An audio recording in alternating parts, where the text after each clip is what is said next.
de Jesús, gloria a Dios. Aleluya. ¿Cuántos le dan la gloria a Dios?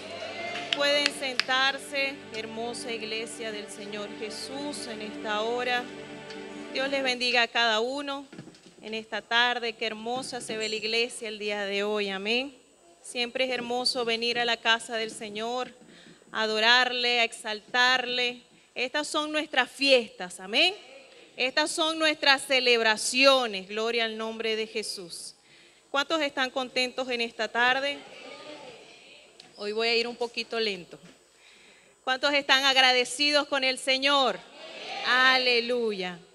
Hace algunos años, hace 23 años, tuve la oportunidad, por la gracia del Señor, estuve en un instituto bíblico en Venezuela, en el Instituto Bíblico, allá en Venezuela, y habían muchas materias que me encantaban, habían muchos temas que de verdad impactaron mi vida, y allá en Venezuela el instituto tiene varias modalidades, pero para ese tiempo yo todavía estaba soltera, así que podía dedicarme a estudiar, tenía más tiempo,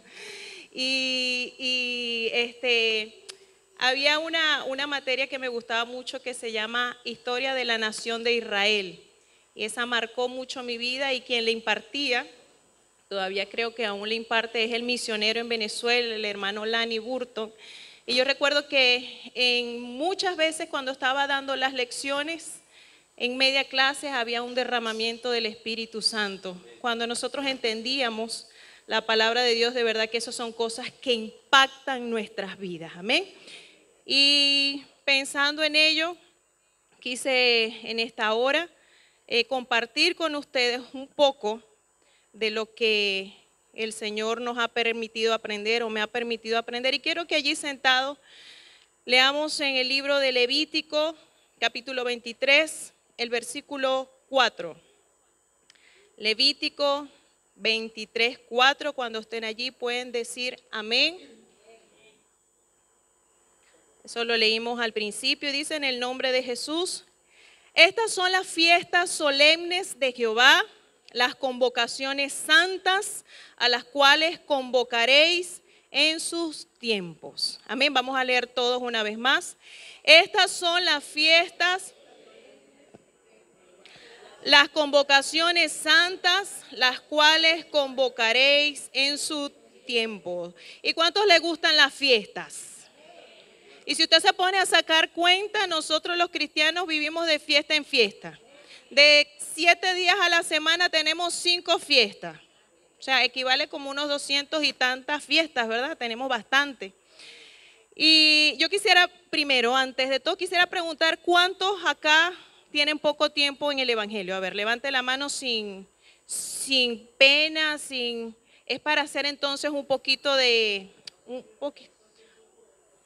Menos de un año. Bueno, entonces, cuando nosotros leemos este hermoso libro que tenemos acá en la mano, para los que tienen poco tiempo les voy a explicar un poco. La Biblia está dividida en 2 partes, ¿verdad que sí? Tenemos el Antiguo Testamento y tenemos el Nuevo Testamento. El Antiguo Testamento es donde aún no se había manifestado Jesús. Y el Nuevo Testamento es donde ya se había manifestado Jesús. Por eso en el Antiguo Testamento usted nunca va a leer la palabra Jesús, sino que está en el Nuevo Testamento. Pero la Biblia, cuando nosotros abarcamos un todo de la palabra de Dios, hay una sola temática y hay un personaje principal. Si usted se pone a detallar la Biblia, desde el Génesis hasta el Apocalipsis, la Biblia es cristocéntrica. Diga conmigo, cristocéntrica. Eso no es un centro comercial. La Biblia trata del tema de Jesucristo. Entonces me da a entender que muchas de las cosas que sucedían en el Antiguo Testamento se veían reflejadas en el Nuevo Testamento. A eso se le conoce como tipo y antitipo. ¿Habían escuchado esa palabra? El tipo eran personas, figuras o eventos que luego en el Nuevo Testamento reflejaba el antitipo, es como un efecto espejo. Mejor explicado es como un sello. Usted agarra un sello y usted lo ve y está al revés, pero cuando la impresión es la forma correcta. ¿Estamos bien hasta allí?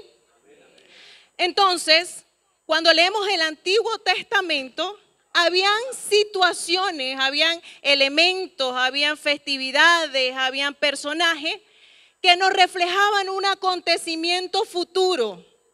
Es decir, que el Antiguo Testamento se reflejaban eventos proféticos que luego íbamos a ver realizados en el Nuevo Testamento. ¿Estamos bien hasta allí? Entonces la Biblia, en este versículo que acabamos de leer, nos narra sobre las fiestas. De hecho, el capítulo se titula Las fiestas solemnes. Y yo he titulado esta enseñanza Las fiestas del Señor, pero solamente voy a hablar de una primera parte. En una próxima oportunidad seguiremos con la segunda parte. Pero la Biblia nos enseña de forma general que al Señor le agradan las fiestas, que el Señor hace celebraciones. Amén. Pero son celebraciones que tienen un propósito definido. El mundo celebra para destrucción, pero la iglesia celebra para salvación. Nosotros celebramos con propósito, aleluya. Nosotros tenemos otra directriz de lo que celebramos. ¿Cuántos le dan la gloria a Dios? Entonces, estas fiestas que encontramos en Levítico 23 nos estaban narrando no solamente una celebración conmemorativa, sino eran hechos futuros, eran profecías. Amén. De hecho, hay muchas personas que las llaman las fiestas de Israel. No son las fiestas de Israel, son las fiestas del Señor. Es decir, que Dios las diseñó. No fueron diseñadas por el hombre, fueron diseñadas por Dios. Y cuando usted lee la Biblia a veces uno dice el autor del libro tal. No, no es varios autores, es un solo autor. Y el autor es Dios. Existen muchos escritores. Y lo impresionante de la palabra de Dios es que a pesar de que son de más de 40 escritores, más de 1500 años de diferencia que hay uno de otro escribiendo, todos tenían una sincronización para dar a conocer el Evangelio y a Cristo. ¿Cuántos le dan la gloria a Dios?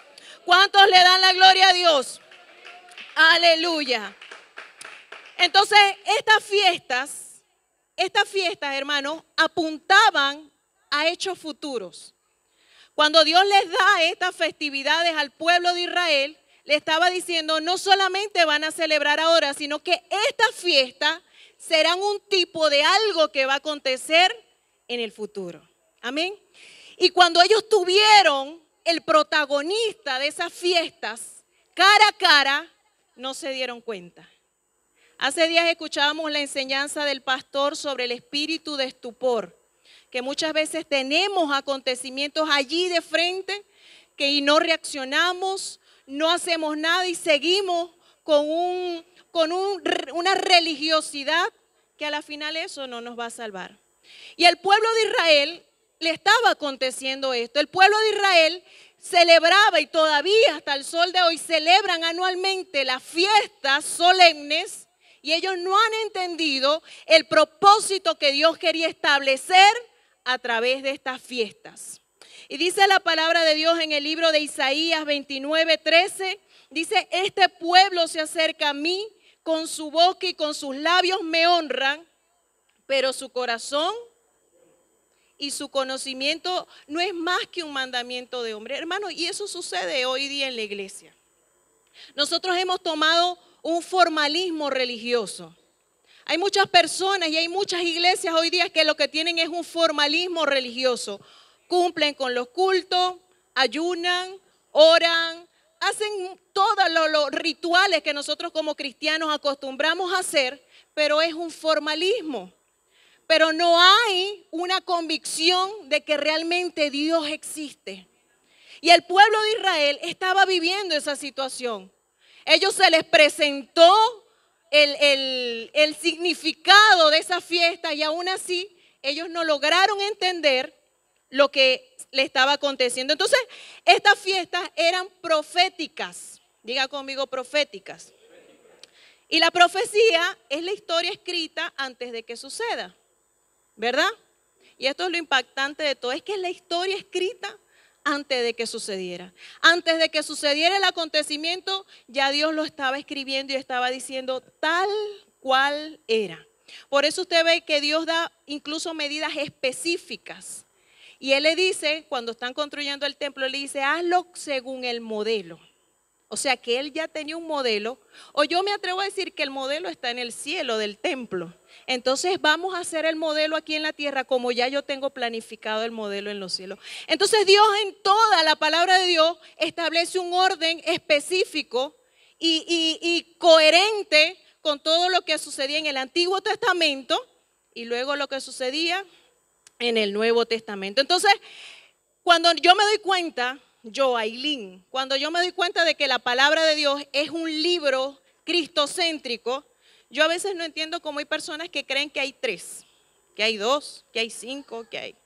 Yo no lo puedo entender, porque si Dios dice en Isaías que a nadie más daré mi gloria, pero la Biblia está plagada de Jesucristo, entonces ¿cómo van a ser 2? ¿Cómo van a ser 3? Si solamente el que tiene la gloria se llama Jesús. Si solo el que tiene la gloria se llama Jesús. Entonces la Biblia narra eventos siempre apuntando que Jesús era el centro.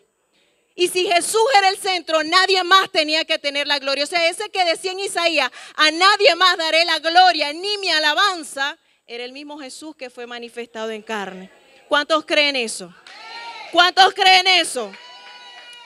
Entonces estas fiestas, hermanos, relataban nada más y nada menos que un cronograma de lo que Dios iba a hacer en el futuro. Es como que Dios tenía planificado y empezó a plasmar en un bosquejo qué voy a hacer y así lo van a hacer.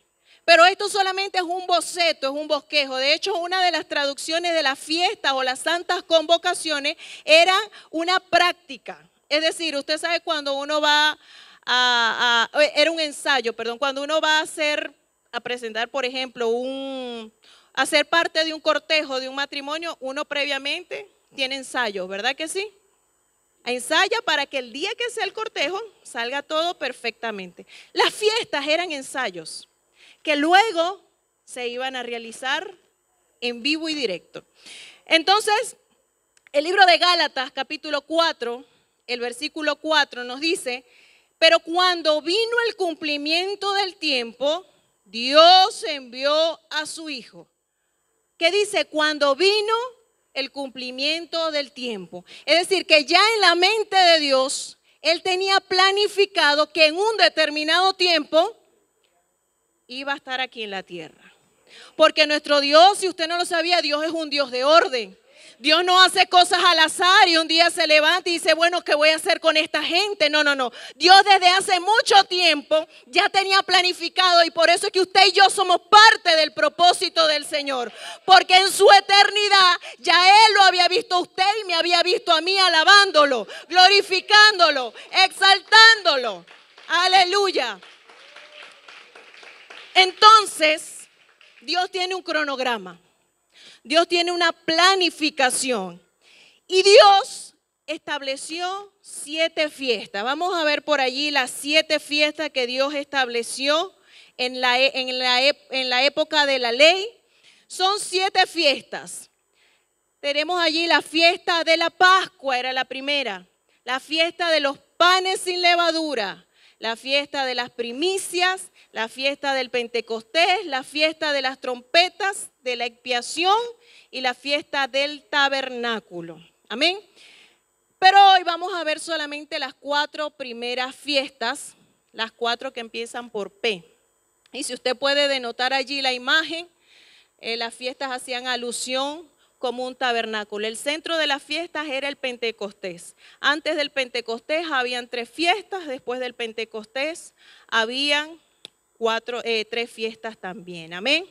Entonces tenemos 7 fiestas que Dios estableció porque el 7 es el número de la perfección. El 7 es el número de la perfección. Y eso no es que usted crea que yo inventé esas cosas. No, es que en la Biblia cuando usted ve el 7 es porque Dios estaba diciendo eso es algo perfecto. Eso es algo que así se iba a cumplir. Entonces, la Biblia nos enseña que estas fiestas también eran celebradas en 7 meses del año. Durante 7 meses 7 fiestas. Amén. El primer mes del calendario judío, en aquel tiempo se llamaba Abib, hoy día se llama Nisan, porque en el hebreo antiguo era el mismo mes, comenzaba en la primavera, pero era el primer mes del año. Y finalizaba en el mes de Tishri, por ahí está el calendario también judío, por favor. Entonces, durante estos 7 meses se realizaban estas festividades, comenzando desde el mes de Nisan, que para nuestro calendario es marzo o abril, por allí a mediados, y finalizaban en el mes de Tishri, que era septiembre, octubre. Amén. Usted en la Biblia va a leer en los libros de la ley, cuando usted vea el mes de Abib, corresponde al mes de Nisan. A partir de Nehemías es que usted lee Nisan, o sea, cambió porque actualizaron el calendario o el nombre del mes, pero era el mismo mes. Entonces, el calendario judío era un calendario lunar. Nuestro calendario es un calendario gregoriano y es solar. Pero en la Biblia los días se marcaban con la luna. Un día comenzaba la puesta del sol, finalizaba a la próxima puesta del sol. Amén. Entonces así lo dice en Génesis 1:14, dijo luego Dios: haya lumbreras en la expansión de los cielos para separar el día de la noche y sirvan de señales para las estaciones, días y para años. En la época antigua no habían horarios porque cuando eran como inestables, porque cuando cambiaban las estaciones, y eso sucede aquí en Venezuela no sucede eso, que el sol a veces oscurece a las 10 de la noche. Eso no pasa en Venezuela. Pero en el calendario, en los meses del año, muchas veces el sol se oscurecía más tarde, y entonces por eso no había un horario fijo de cuándo comenzaba y terminaba el día, porque era en la puesta del sol. Pero vamos a poner lo que era aproximadamente a las 6 de la tarde, era la puesta del sol. Lo cierto es que estas fiestas tenían algunos días específicos y a otras tenían fechas específicas. Amén. Las 4 primeras fiestas se realizaban en una estación del año que era la estación de la primavera. Diga conmigo primavera. Y las últimas fiestas, las últimas 3 fiestas se realizaban en la época o en la estación de otoño. Amén. Las 4 primeras fiestas tipificaban la primera venida de Cristo. Y la segunda temporada de la fiesta tipificaban la segunda venida de Cristo. ¿Cuántos le dan la gloria a Dios? ¿Cuántos le dan un aplauso al Señor? Aleluya. Entonces allí tenemos también una imagen sobre las estaciones en que se realizaban estas fiestas. Tenemos las 4 fiestas de primavera. La otra, por favor, la siguiente. Las 4 fiestas de primavera y las 3 fiestas de otoño. Tenemos las de primavera, que son Pascua, y apréndase esos nombres: Pascua, Panes sin levadura, Primicia y Pentecostés. Hoy vamos a ver las 4 fiestas de primavera. ¿Cuántos le dan la gloria al Señor? Vamos a comenzar con la primera fiesta y es la fiesta de Pascua. Amén. Vamos a Levíticos capítulo 23, el versículo 5. Estamos en un servicio de enseñanzas, amén, y esperamos en la misericordia de Dios podamos salir bendecidos también de este lugar. Levíticos capítulo 23, allí mismo donde leímos al principio, 23:5, y dice: en el mes primero, a los 14 del mes, entre las 2 tardes, Pascua es de Jehová. En el mes primero, en el mes de Nisan o el mes de Abib, usted iba a contar ese primer mes 14 días, y esos 14 días iba a celebrarse la Pascua entre las tardes del día 14 y del día 15. Pero ¿dónde comienza la Pascua? Yo quiero que usted me acompañe al libro de Éxodo capítulo 12 y el versículo 3, que es donde se origina o donde por primera vez el pueblo de Israel celebró la Pascua. Éxodo 12, el versículo 3 dice así: habla a toda la congregación de Israel diciendo: en el 10 de este mes, y grábese esas fechas, en el 10 de este mes, en el mes de Abib o en el mes de Nisan, tómese cada uno un cordero según la familia de los padres, un cordero por familia. Amén. El versículo 5 dice, el animal será sin defecto, macho de 1 año. Note las características de los requerimientos de esta fiesta. El versículo 6 dice, y lo guardaréis hasta el día 14 de este mes, y lo inmolará toda la congregación del pueblo de Israel entre las 2 tardes, es decir, entre el 14 y el 15. El versículo 7 dice, y tomarán de la sangre y la pondrán en los postes y en el dintel de las casas en que lo han de comer. La primera vez que se celebra la Pascua de Israel, se celebró aún ellos estando en Egipto. Es decir, el día 14, ellos estaban inmolando el cordero antes de salir de Egipto. Y la palabra de Dios dice que con esa sangre del cordero tomaron y pintaron los postes y el dintel de la puerta, y por eso nosotros conocemos la historia de cómo fue la liberación de Israel, que el faraón le dijo, váyanse, porque ya murió mi primogénito, ya no sé qué más puede hacer el Dios de usted, entonces váyase. Entonces el día 15, el pueblo de Israel sale, ese es el primer día que ellos salen de Egipto rumbo a la tierra prometida. Es decir, que la fiesta de Pascua, aparte de todo, es conocida hasta el sol de hoy como el día de la independencia del pueblo de Israel, porque fue el día en que Dios le dio la liberación de la esclavitud. ¿Cuántos le dan la gloria a Dios? ¿Cuántos le dan la gloria a Dios? Entonces, ese cordero sería inmolado y comido las 2 tardes. Y la sangre del cordero sería puesta en los postes y en el dintel. La palabra Pascua viene del hebreo Pesaj, que significa pasar por alto. ¿Y qué estaban pasando por alto? Estaban pasando por alto el espíritu o el ángel de la muerte a través de la sangre del cordero. Por eso significa Pascua, es pasar por alto, es decir, que no tocó. El ángel de la muerte no tocó a los primogénitos porque había una sangre marcada en la casa del pueblo de Israel. Esta fiesta de Pascua nos apuntaba al sacrificio de Cristo. Amén. Mire lo que dice Juan, capítulo 1, 29. Dice Juan el Bautista, he aquí el Cordero de Dios que quita el pecado del mundo. Cuando Juan el Bautista vio a Jesús, dijo, he aquí el Cordero de Dios que quita el pecado del mundo. Amén. Y si usted lee el libro de Apocalipsis en el capítulo 5, la palabra de Dios nos narra sobre los sellos. Y dice, y yo me imagino que el libro de Apocalipsis, Juan, este era el otro Juan, el discípulo, el apóstol.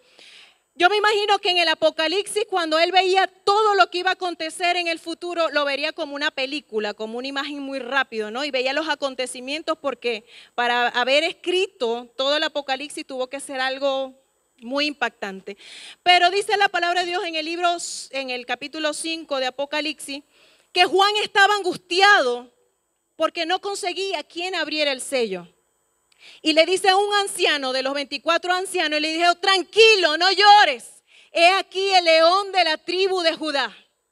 Pero dice la palabra de Dios que luego en el versículo 6, cuando Juan volteó y miró, dijo que he aquí en medio del trono uno de pie y era semejante a un cordero inmolado. Es decir, que el Dios que se mostraba como el león de la tribu de Judá en el Apocalipsis, ahora era el cordero inmolado que cubrió con su sangre nuestros pecados. Aleluya. Y yo me imagino que esa escena fue muy rápida. Porque algunos lo vieron como el león, pero él lo vio como el Cordero de Dios. ¿Cuántos le dan la gloria a Dios? Ahora aquí viene una parte interesante. Resulta que la semana de la crucifixión, dice la palabra de Dios, que el domingo previo a la crucifixión, dice la palabra de Dios en en uno de los evangelios lo que se conoce como la entrada triunfal a Jerusalén. Amén. Eso se conoce en nuestro calendario hoy día como el Domingo de Ramos. Dice la palabra de Dios que Jesús entró triunfante a Jerusalén. ¿Sabe qué día era ese? Era el día 10 de Nisán. El día 10 en el Antiguo Testamento el cordero era separado para luego el día 14 ser inmolado. Jesús el día 10 se estaba separando, entrando a Jerusalén, y luego el jueves, que fue 14 de Nisán, iba a ser crucificado. Y aquí tenemos la Pascua. Jesús es nuestra Pascua. ¿Cuántos le dan la gloria a Dios? Y resulta que el día 14 de ese mes de Nisán, debían comer la Pascua. ¿Verdad que sí? Porque eran 2 tardes. Ese día Jesús, el día 14, comió la Pascua con sus discípulos y estableció una nueva celebración que es la Cena del Señor.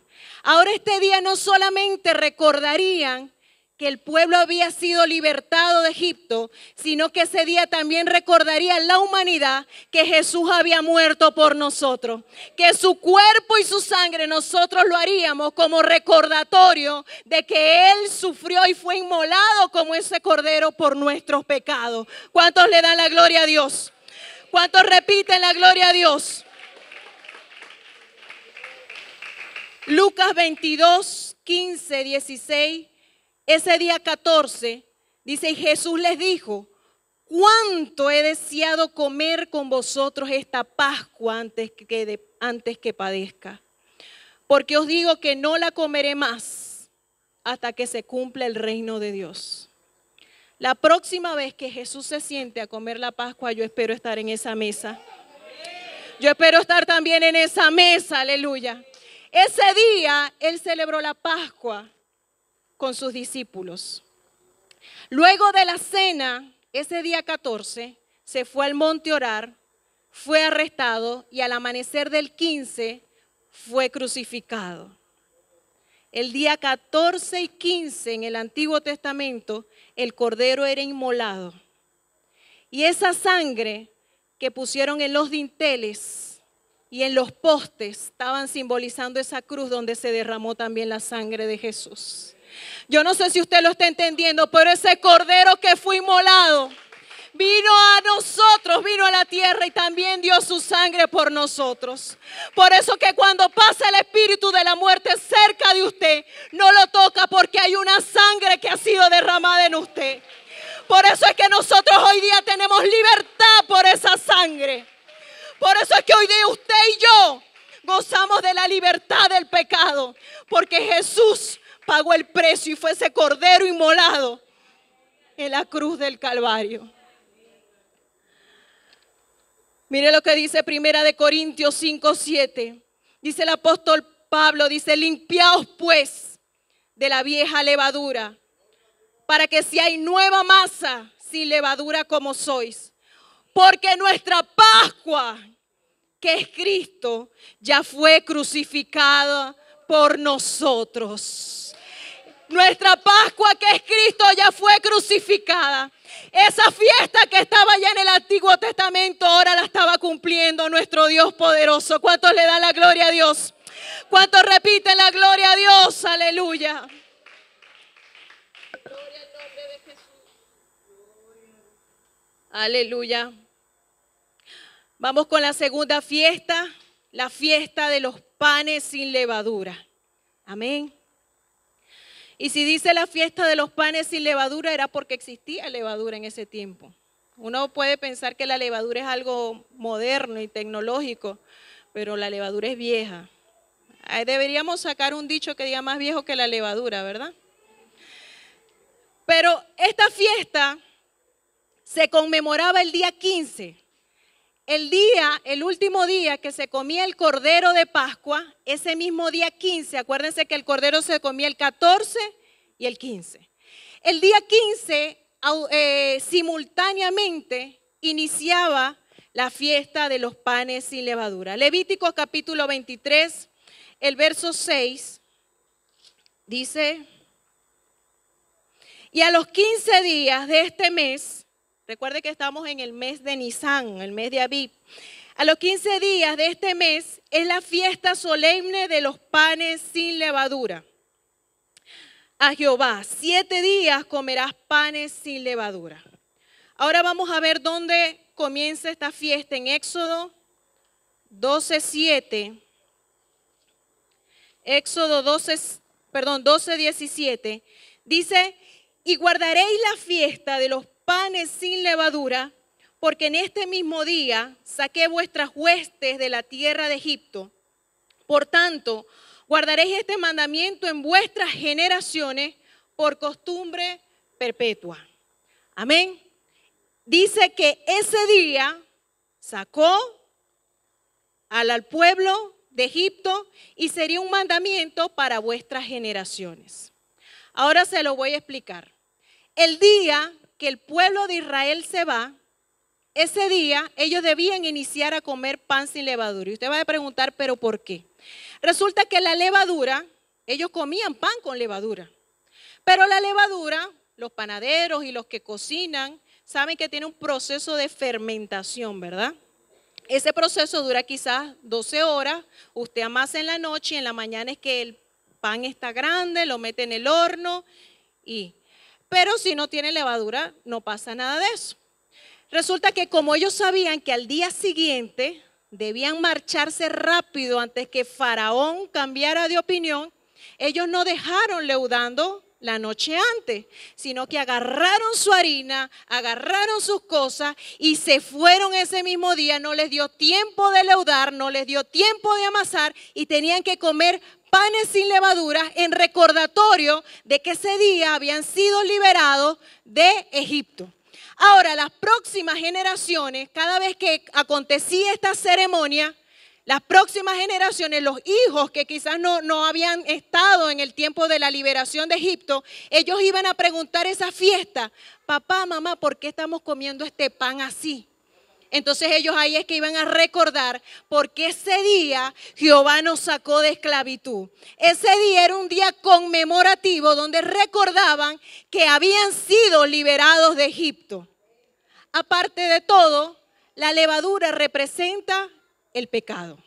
¿Por qué? Porque la levadura es algo que se fermente, crece, pero por dentro está vacío.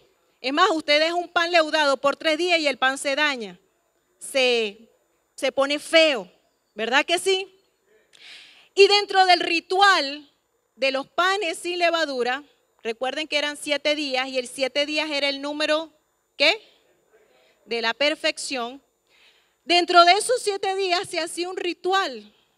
Y era que se tomaban 3 trozos de pan y el pan del centro se sacaba, se envolvían en un trapo de lino y se escondía. Y los niños, los hijos del pueblo de Israel debían buscar ese pan y el que los encontraba, porque sabían que no se iba a dañar en el lapso de esos días, el que lo encontraba recibía una bendición de sus padres. Amén. Dice la palabra de Dios en Juan 6:48. Jesús dijo, yo soy el pan de vida. Jesús es el pan que descendió del cielo. Y 1 Pedro 1:19 dice que Él es el cordero y sin mancha. Es decir, que Él, Jesús, es el pan sin levadura. Y ese ritual que hacían en la época de Israel, en el tiempo antiguo, ese pan que tomaban del medio y lo escondían en un trapo de lino, en un paño de lino, ese era Jesús cuando fue tomado de la cruz entre los 2 malhechores, fue envuelto en lienzo y sepultado. Ese nuestro Dios es el pan que descendió del cielo. Esa fiesta estaba simbolizando que algo perfecto como Jesús estaba siendo sepultado y los días que durara se iba a levantar en gloria porque su cuerpo era sin levadura, sin pecado, sin contaminación. Ese es el Dios que nosotros creemos. Ese es el Dios que nosotros predicamos. Aleluya. Y Él fue sepultado y resucitó al tercer día en gloria. Amén. Él es el pan sin levadura. Entonces tenemos que la Pascua era el sacrificio de Jesús. Los panes sin levadura, la sepultura de Jesús. Ahora vamos con la tercera fiesta, la fiesta de las primicias. Diga conmigo, las primicias. Levíticos 23, 9 dice, y habló Jehová a Moisés diciendo, habla a los hijos de Israel y diles, cuando hayáis entrado a la tierra que yo os doy y seguéis su mies, traeréis al sacerdote una gavilla por primicia de los primeros frutos de vuestra siega. Y el sacerdote mecerá la gavilla delante de Jehová para que seáis aceptos.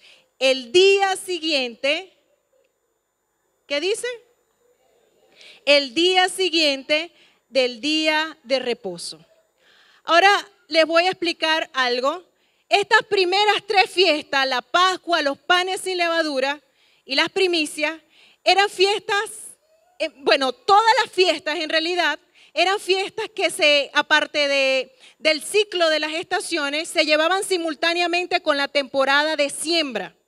Porque el pueblo de Israel era un pueblo de siembra. Su economía se basaba en sembrar y las dos semillas importantes de aquel tiempo eran la cebada y el trigo. Entonces, en la fiesta de las Pascuas, la segunda noche que se comía el pan sin levadura, el pan era con la semilla de cebada. Y las primicias que se traían en la fiesta de las primicias eran también de cebada. A diferencia del Pentecostés, que era trigo. Pero luego les voy a explicar eso.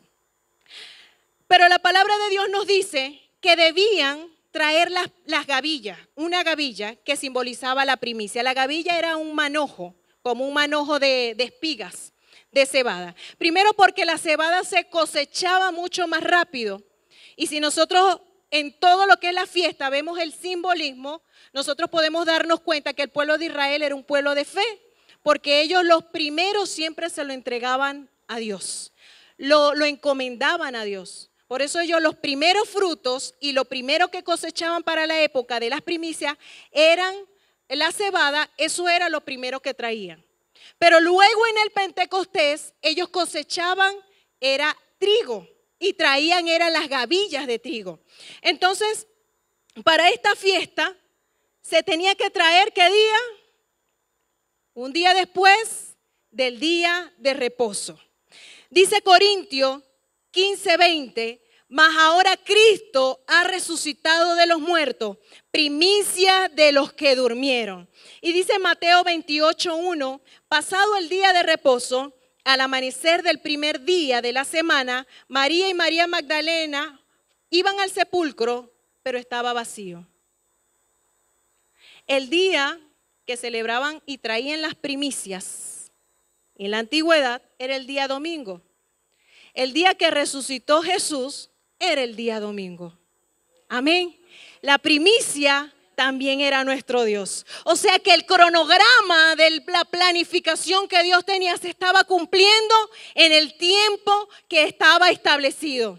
Y para muchos, hasta el sol de hoy, para muchos judíos, para muchos israelíes, aún no entienden cómo Jesús cumplió a cabalidad los tiempos que también estaban estipulados para las fiestas. Porque Él el día de la Pascua fue sacrificado. El día, los panes sin levadura estaba siendo sepultado. Y el día de presentar las primicias estaba resucitando. Amén. Ese Dios estaba cumpliendo un plan magistral. Yo no sé si usted se impacta, pero Dios desde el cielo estaba con un cronograma marcando los días. Ya lo cumplí, ya lo cumplí, ya lo cumplí. Ese es el Dios maravilloso que tenemos nosotros. Aleluya. Gloria al nombre de Jesús. Pero usted va a decir, pero dice que las primicias eran varias, era una gavilla. ¿Verdad que sí? Eran las primicias, pero en una gavilla, es decir, un manojo que se tenía que presentar. Mateo 27, 52, 53. Y se abrieron los sepulcros y muchos cuerpos de santos que habían dormido se levantaron. Y saliendo de los sepulcros, después de la resurrección de Él, es decir, de Jesús, salieron a la santa ciudad. Salieron después de Jesús, que era la primicia, y esas gavillas fueron las que resucitaron. dando por sentado de que fue presentada esa primicia, de que el tiempo se había cumplido y que Dios estaba haciendo su obra maravillosa aquí en la tierra. Allí estaban las primicias y allí estaban las gavillas. ¿Cuántos le dan la gloria a Dios? ¿Cuántos le dan la gloria a Dios? Yo no sé si usted está entendiendo, pero Dios para todo tiene un plan. Si algo quizás que a muchos le parece complejo, ya tenía una planificación. Imagínese qué puede hacer con nuestras vidas. Imagínese lo que usted puede hacer cuando nos ponemos en las manos de Dios. Dios puede trazar propósitos y metas maravillosas porque somos creación suya, porque somos hijos suyos, porque somos hechura suya. ¿Cuánto le dan la gloria a Dios? Es el Dios que nosotros creemos. Gloria al nombre de Jesús. Aleluya. Ahora tenemos la cuarta fiesta y es la fiesta del Pentecostés. También se conoce como las fiestas de la semana. Mire lo que dice Levíticos 23:15. Y contaréis el día que sigue al día de reposo, desde el día que ofreciste la gavilla, es decir, el día que ofrecieron la gavilla, ese domingo de la ofrenda mecida, 7 semanas cumplidas serán. 7 por 7, 49. Rápido. Hasta el día siguiente del séptimo día de reposo contaréis 50 días. Entonces ofreceréis el nuevo grano a Jehová. Yo no sé si usted me está entendiendo en esta hora, pero yo veo que todo se está cumpliendo al pie de la letra. Ahora les voy a explicar por qué se ofrecía cebada en las primeras 3 fiestas. Y esta fiesta, las gavillas eran de trigo. La cebada para aquel tiempo era una espiga muy económica. Cualquiera podía tener acceso de la cebada. Cuando usted lee en Ruth recogía de la cebada. Cuando el muchacho que tenía los 5 panes y los 2 peces eran panes de cebada, porque eran pobres. Y esto me da a entender que ese pan que fue comido en los panes sin levadura era un pan de bajo precio para que todos tuvieran alcance de él. Para que cualquiera pudiera comer de ese pan. Cualquiera podía tener acceso a ese pan hecho de cebada. Ahora el trigo era otro tipo de espiga. La cebada no necesitaba proceso, pero el trigo sí necesita ser trillado y molido. Esas primicias que fueron de cebada ya no necesitaban más proceso. Pero las espigas de trigo necesitan un proceso.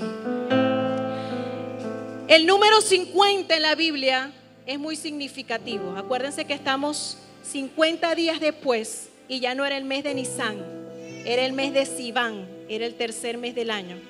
Porque habíamos recorrido 14 días del primer mes, 7 días y luego contábamos 50 días hasta llegar al mes de Sivan, el tercer mes del año.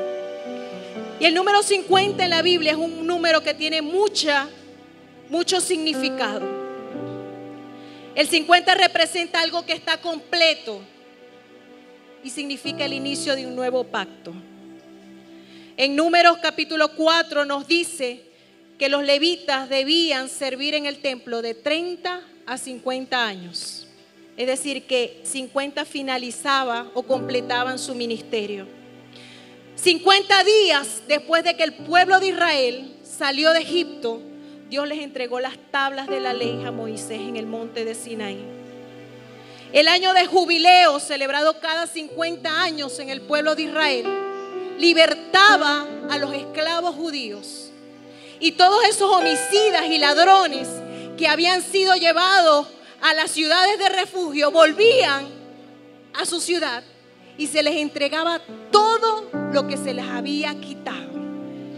Si se les habían vendido sus propiedades, nuevamente regresaban a su dueño original. 50 días después de la resurrección de Jesús, usted sabe lo que pasó. Dice la palabra de Dios que vino como un viento, como un estruendo recio, y llenó toda la casa que estaba allí. y comenzaron a hablar en otras lenguas, dando por finalizado el ministerio de Jesús e iniciando un nuevo pacto, un nuevo inicio y la era de la iglesia. La primera vez que el Espíritu de Dios hizo sombra en una persona, en María, se formó el primer cuerpo de Jesús.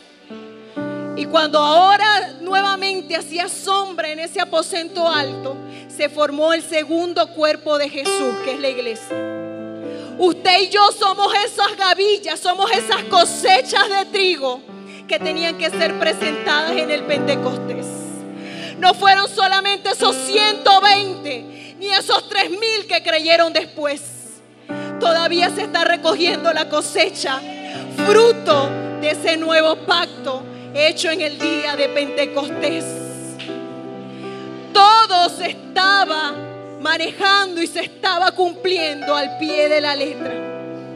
Pascua, panes, primicias y Pentecostés.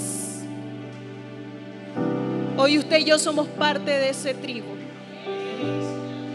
Y sepa algo, el trigo tiene que ser procesado. Póngase de pie en esta noche. Por eso yo no creo en un evangelio de facilismo. Por eso yo no creo un evangelio donde todo sería color de rosa. Sino creo un evangelio donde vamos a tener que pasar un proceso. Pero ¿sabe lo que dijo Jesús? Dijo que en el mundo tendremos aflicción. Pero confiad, yo he vencido al mundo.